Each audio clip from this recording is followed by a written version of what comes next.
kakainin natin itong tinapay. So, let's go.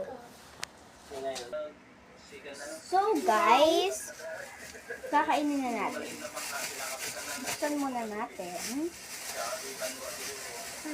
Mag-prepare muna tayo.